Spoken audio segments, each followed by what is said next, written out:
હવે આજે આપણે ગોળીય સપાટી દ્વારા પ્રકાશનું વક્રીભવન સમજીએ. આગળ આપણે જે પ્રકાશનું વક્રીભવન જોયું, બરાબર, કે પ્રકાશનું ત્રાસુ કિરણ જ્યારે એક પારદર્શક માધ્યમમાંથી બીજા પારદર્શક માધ્યમમાં જાય ત્યારે બંને સપાટી આગળ એની દિશા બદલાય. આ ઘટનાને આપણે વક્રીભવન કહીએ.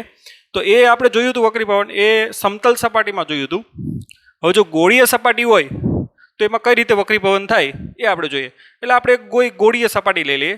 માનો કે આવો કોઈ કાચનો ટુકડો છે, બરાબર, 3D માં આવો કાચનો આવી રીતે ટુકડો છે, બરાબર, અને આ જે ભાગ છે એ આવી રીતે ગોળીય છે.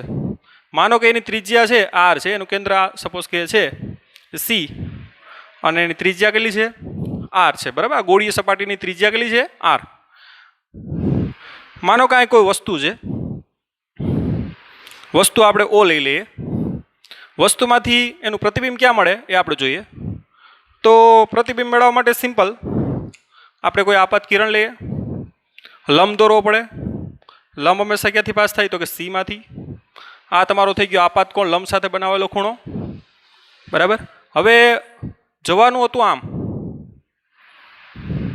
બરાબર, પણ કેમાંથી કેમાં જાય તો કે આનું માધ્યમનો વક્રીપૂર્ણાંક N1 કહી દો, આનો વક્રીપૂર્ણાંક N2 કહી દો.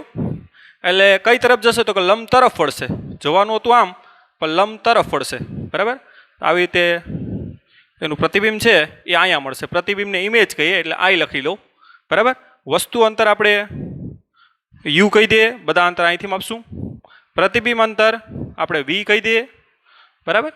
તો આપણે જે હવે મેળવવું છે એનું સૂત્ર મેળવીએ. U અને V વચ્ચેનો સંબંધ મેળવતું સૂત્ર મેળવીએ, બરાબર, ગોળીય સપાટી માટે, બરાબર. તો એના માટે આપણે યોગ્ય ભૂમિતિ લઈ લઈએ. જો આપાત કિરણ છે, આ કયું કિરણ છે, વક્રીભૂત કિરણ છે. આ તમારી વસ્તુ છે, આ તમારું શું છે, પ્રતિબિંબ છે, બરાબર. હવે માનો કે આપાત, આ જેની અક્ષ છે, મુખ્ય અક્ષ કહી શકો એને, બરાબર. આપાત કિરણ સાથે બનાવેલો ખૂણો આલ્ફા, વક્રીભૂત કિરણ સાથે બનાવેલો ખૂણો સપોઝ કે આને તમે બીટા લઈ લ્યો અને આને શું લઈ લ્યો, ગેમા લઈ લ્યો, બરાબર. અને વક્રીભૂત કોણ, લંબ સાથે બનાવેલો ખૂણો R લઈ લ્યો, બરાબર. તો હવે આ જે પોઈન્ટ છે એ પોઈન્ટનું નામ આપી દઈએ આપણે M, અને આ જે પોઈન્ટનું નામ આપી દઈએ આપણે N, બરાબર. તો હવે બિંદુ M આગળ સ્નેલના નિયમ અનુસાર, સ્નેલના નિયમ એમ આગળ શું થશે તો કે N1 sin I બરાબર N2 sin R. સ્નેલનો નિયમ આપણે ખ્યાલ છે. હવે અહીં ખૂણા મિત્રો, વિદ્યાર્થી મિત્રો, જે આ I બનતા હોય એ ખૂબ જ નાના બનતા હોય. એટલે જો I નાનો હોય તો sin I બરાબર આપણે ખબર છે એપ્રોક્સિમેટલી શું થાય I, અને I નાનો હોય તો R પણ નાનો હોય, અને sin R બરાબર એપ્રોક્સિમેટલી શું થાય R. માટે સૂત્ર શું થઈ જાય, માટે સૂત્ર N1 I બરાબર શું થાય N2 R. હવે આકૃતિની ભૂમિતિ ઉપરથી આપણે I અને R મેળવવાનો પ્રયત્ન કરીએ, બરાબર. એકદમ સિમ્પલ છે, તો આપણે એ મેળવવાનો પ્રયત્ન કરીએ. ઓકે, તો વિદ્યાર્થી મિત્રો અહીંયા તમે જો કે ત્રિકોણ OMC માટે, ત્રિકોણ OMC માટે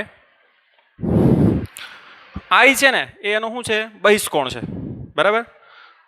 આમ લખી છે આપણે અહીં ખૂણો I એ ત્રિકોણ OMC નો શું છે, એ બહિષ્કોણ, બરાબર. આપણે ખબર છે કે બહિષ્કોણ I હોય તો એ એના બરાબર શું થાય, આલ્ફા વત્તા બીટા, બરાબર. માટે બહિષ્કોણ બધાને ખબર જ હશે, બહિષ્કોણ બરાબર શું થાય, બરાબર. આપણે ધોરણ નંબર 9 થી ભણતા આવીએ, 8, 9 થી ભણતા આવીએ. માટે I બરાબર તમે શું લખી શકો, આલ્ફા વત્તા બીટા. આ બહિષ્કોણ છે, બહિષ્કોણનું મૂલ્ય કોના જેટલું થાય તો કે આલ્ફા વત્તા બીટા જેટલું. માટે I બરાબર શું થાય તો કે આલ્ફા વત્તા બીટા. તો I ની વેલ્યુ મળી ગઈ આપણે. હવે R ની વેલ્યુ મેળવીએ. તો R કોનો બહિષ્કોણ છે, તો સોરી બીટા છે ને એ કોનો બહિષ્કોણ છે, જો તો આપણે લખીએ અહીં બીટા એ કોનો બહિષ્કોણ છે? તો કે ત્રિકોણ CMI નો બહિષ્કોણ છે. CMI નો શું છે? તો કે બહિષ્કોણ છે. માટે આપણે બીટા બરાબર શું લખી શકાય? તો કે બીટા બરાબર R વત્તા ગેમા. માટે બીટા બરાબર શું થાય? R વત્તા ગેમા. અને એના ઉપરથી આપણે R ની કિંમત મળી જાય. R બરાબર શું થાય? તો કે બીટા માઇનસ ગેમા. આવી રીતે I ની કિંમત એ મળી ગઈ અને R ની કિંમત એ મળી ગઈ. માટે આપણે અહીં લખ નાખીએ સમીકરણ 1 પરથી બરાબર N1 I બરાબર શું થાય? તો કે RU આલ્ફા વત્તા બીટા N2 R બરાબર શું છે? તો કે beta minus gamma.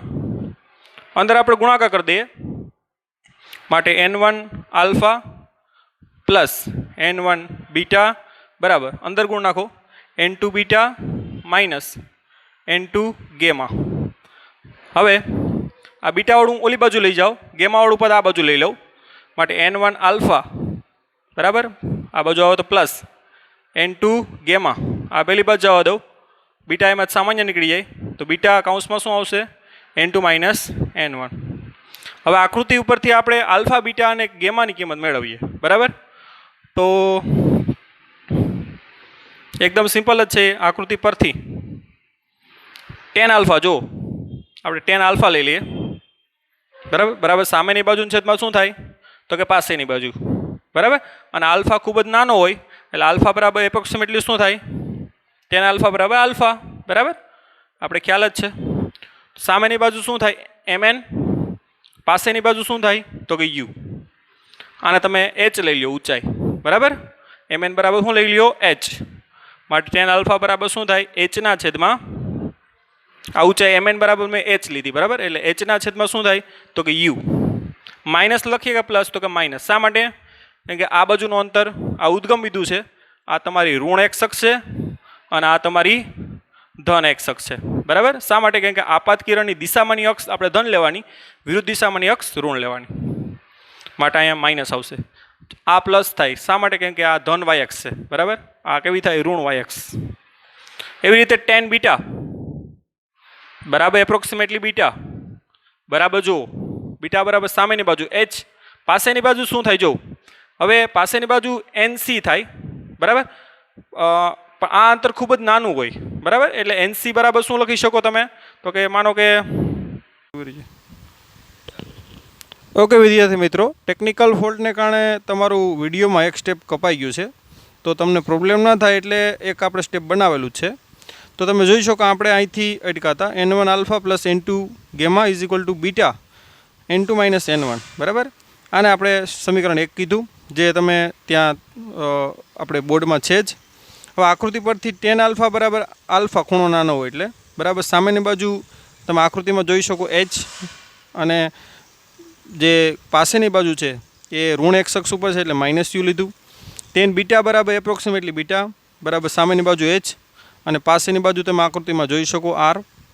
Ten gamma બરાબર એપ્રોક્સિમેટલી ગેમા બરાબર શું થાય? તો કે સામેની બાજુ H છે જુઓ આકૃતિમાં અને પાસેની બાજુ શું છે? V. હવે આ જે તમને કિંમતો મળી છે આલ્ફા બીટા અને ગેમાની, એ આપણે આ સમીકરણમાં મૂકવાની છે. બરાબર, જે ઉપરનું જે સમીકરણ છે આ તમને દેખાઈ રહ્યું છે એ સમીકરણમાં એક કિંમત મૂકવાની છે. તો આલ્ફાની કિંમત આપણે જો H upon માઇનસ U મૂકી, તમે ગેમાની કિંમત જો H upon V મૂકી અહીંયા, અને બીટાની કિંમત H upon R. હવે આ H સામાન્ય કાઢી અને તમારે ઉડાડવાના રહેશે. બરાબર, એટલે સમીકરણ આ પ્રકારનું થશે. હવે તમારું સમીકરણ છે એ કન્ટિન્યુ રહેશે. Okay, thank you. તો બરાબર H સામાન્ય કાઢી ઉડી જશે. આપણે લખીએ N1 upon minus U plus N2 upon V is equal to N2 upon N1 ના છેદમાં R. બરાબર, તો આ આપણું સૂત્ર આવી ગયું ગોળીય સપાટી માટેનું સૂત્ર. બરાબર, માઇનસ N1 upon U. બરાબર, યાદ રાખવાનું છે. આ કયા માધ્યમમાંથી કયા માધ્યમમાં પ્રકાશ જાય? તો કે પાતળા માધ્યમમાંથી કેમાં જાય? તો કે ઘટ માધ્યમમાં. એના માટેનું સૂત્ર છે minus N1 upon U plus N2 upon V બરાબર N2 માઇનસ N1 ના છેદમાં R. જ્યાં R એટલે આપણી જે ગોળીય સપાટી છે એની ત્રિજ્યા. હવે વિદ્યાર્થી મિત્રો સપોઝ કે તમારી અહીંયા વસ્તુ પડી હોય તો એનું પ્રતિબિંબ અહીંયા મળશે. તો એના માટેનું સૂત્રમાં ખાલી સેમ થોડોક જ ફરક થશે. જ્યાં n1 છે અહીંયા n2 કરવાનું થશે અને n2 છે અહીંયા n1. બરાબર. તો જો તમારે ટૂંકમાં અહીંયા વસ્તુ હોય તો એનું પ્રતિબિંબ અહીંયા મળશે. તો સૂત્રમાં કયો ચેન્જ આવે એ આપણે લખીએ. બરાબર. તો સૂત્રમાં ખાલી માત્ર એટલો જ ચેન્જ આવશે. n1 છે અહીંયા n2 આવશે અને n2 છે અહીંયા n1 આવશે. તો પાતળા માધ્યમમાંથી કેમાં હોય? ઘટમાં હોય. તો આ સૂત્ર પાતળામાંથી ઘટમાં છે. હવે ઘટમાંથી આપણે પાતળાનું લખવું હોય તો માઇનસ n2 ની n1 ની જગ્યાએ શું આવશે? તો કે n2 upon u plus n1 upon v is equal to n1 minus n2 ના છેદમાં શું આવશે? r. તો આ રીતે બંને સૂત્ર મળી શકો. બરાબર. આ વસ્તુ તમારી ઘટ માધ્યમમાં છે તો n1 ની જગ્યાએ શું આવશે? n2. બરાબર. અને n2 ની જગ્યાએ શું આવશે? n1. અહીંયા પણ એ રીતે ચેન્જ થાય. તો આ બંને સૂત્રો છે એ આપણે લેન્સમાં કામ આવશે. યાદ રાખજો, આ બંને સૂત્રો આપણે લેન્સમાં કામ આવશે. જ્યારે લેન્સનું આપણે સમીકરણ મેળવશું ત્યારે આ સૂત્ર આપણે કામ આવશે. બરાબર. કેમ કે લેન્સમાં વિદ્યાર્થી મિત્રો આવી બે ગોળીય સપાટી હોય. આવી રીતે અહીં બીજી સપાટી મૂકી દઉં, ગોળીય સપાટી, તો આ શું બની ગયો? તમારો લેન્સ. બરાબર. તો લેન્સમાં બે સપાટી, બહિગોળ સપાટી, એક આ અને એક આ. બરાબર. તો હવે આપણે જે સૂત્ર લેન્સનું મેળવીએ એ પહેલાં લેન્સના ટૂંકમાં લેન્સની થોડીક વ્યાખ્યા આપી દઈએ.